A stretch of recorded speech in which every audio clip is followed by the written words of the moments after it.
mi an tong trai a an thi thoa an tong trai a damna an chang chuang lowa na sat takin kan tong trai a ni ma sela kan mar sa na dang lam pha chuang lo tong trai na hi dom zia nei point ka khelo ti mani chu mi pakhat hi min soipuya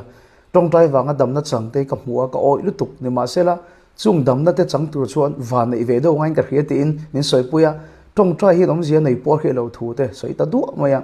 abula ka soi hi ine na po han soi ve ka du a ane na ka soi dan chuan do tong trai fan do tong trai nei dom zia nei lo ngai lo